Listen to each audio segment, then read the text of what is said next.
Um, here is the office that I've been in.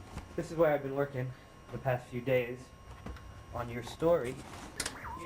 Here's tape, for example, number 4. Beta deck is just a lot easier for me to screen and stuff, and that's what we edit from. There's a great shot in here that I really like.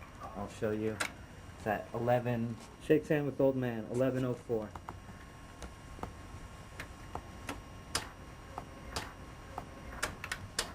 This is a good shot. I really like it. Kokorochio. It's a cool name. Good handshake coming up.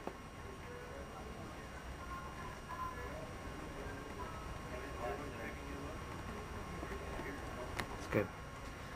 Well, anyway, hope that doesn't seem too weird to you, seeing those footage on the tape like that. But, you know, it's all good. Right? That's what I think. I mean,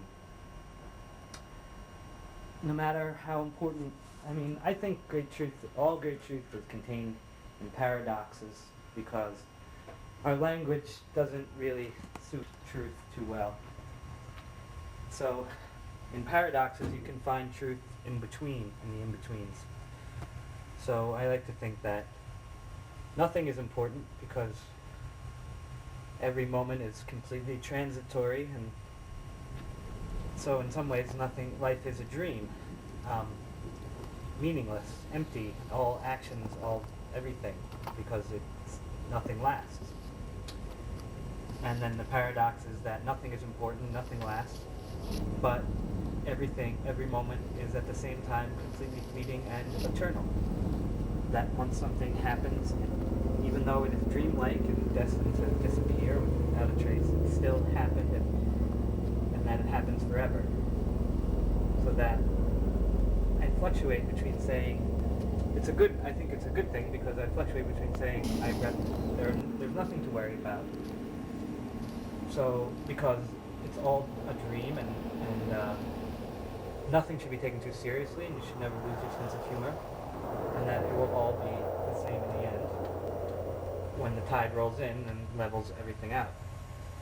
But at the same time, the moment only exists now, and that we shouldn't waste any single minute of it.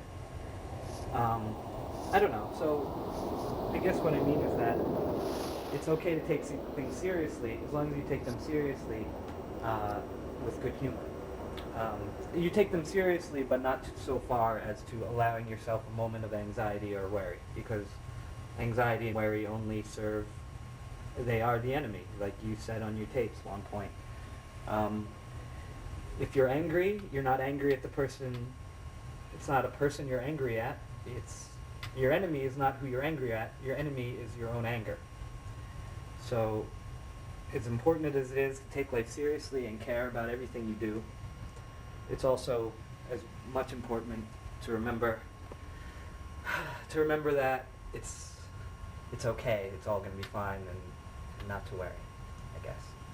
Something like that. It's hard, isn't it, to vocalize these things. I don't know, it's weird. I like this job. I love working on some of these stories and talking to people. And then at the same time, I want to get out of here. I guess what I'm saying is about the job is that I feel very confined in here, and I also I wish we could make documentaries instead of 2 or 3 minute pieces. I think the world is ready for it. I think kids are ready for it. I think kids know the difference between good programming and sleazy. Well, Elizabeth mentioned we had a trendsetter meeting with the research department. Tell us what kids are into. Supposedly we should be on top of that as MTV. Anyway, one of the things they said kids are into is that they're sick of phoniness, and they're sick of glitzy, and they're sick of being talked down to, and they're sick of all the right things. And I thought that was great. And I think we are too hesitant in delivering that to them. We always want to dumb down material. Everything has to be dumbed down. We're afraid people won't get it. We think we're too smart. We think the material is over kids' heads. Kids aren't going to understand. Kids are going to change the channel and put on wrestling or talk shows. But I think we should give kids a chance, and they're smarter than we think they are, and that kids are ready for an hour documentary if it's done well. And they won't change the channel if it's done well. Go watch it. Hoop Dreams was a great documentary. It was 3 hours long, and I watched the whole thing, and I was never bored. So I think your story and stories that have the material should be allowed to run the full half hour, and instead of doing 6 minute shows.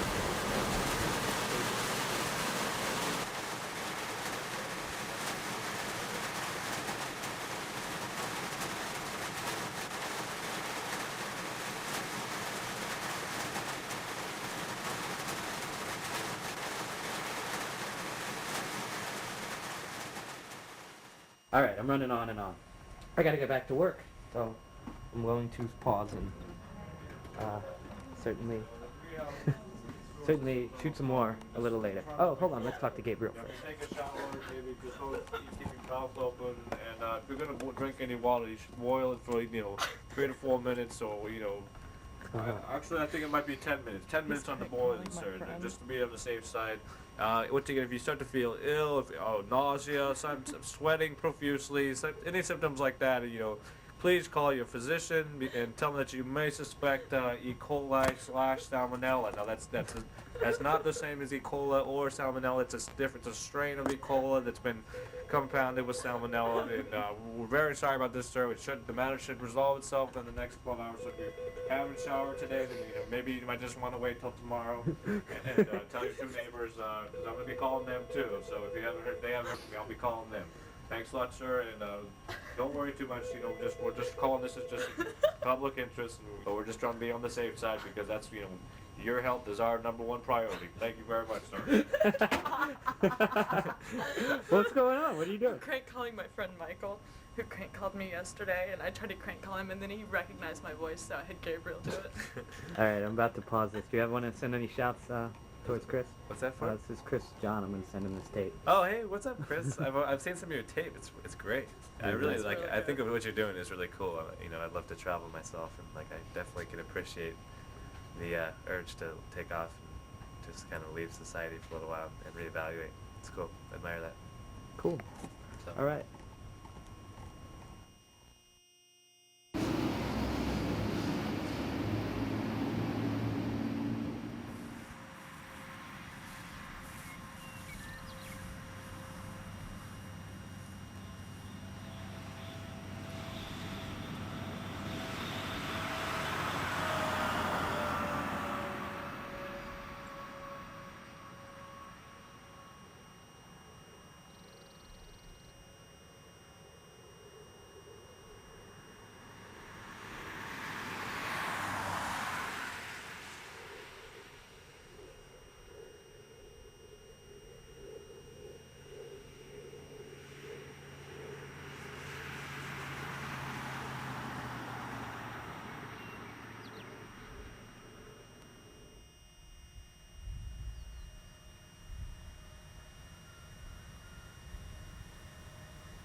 A lot of people are gonna think that you're crazy doing this. What are your reactions from people? I think it's reflective of the person.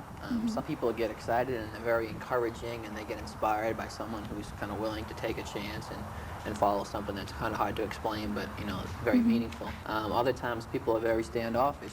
It's really a reflection of how that person sees the country and other people.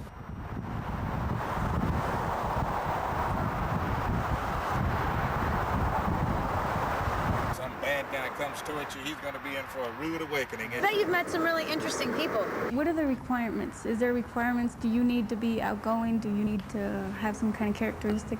Did that guy come back? Yeah, I got his shit left. He didn't particularly care about him being put in jail. You got put in jail last night? Yeah, so he walked out the door.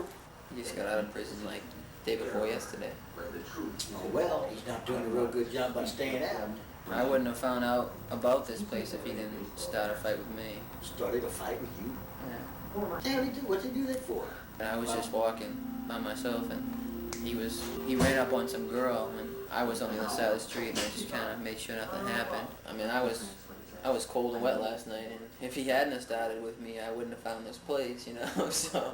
What about the people that you meet along the way? Have you run into a lot of other people like ourselves who are trying to find meaning in their life? Basically what it comes down to, I think, a lot of times is what I've learned anyways, is something happened when they were kids, you know, and they never got a chance to deal with it, and they've been carrying it their whole lives.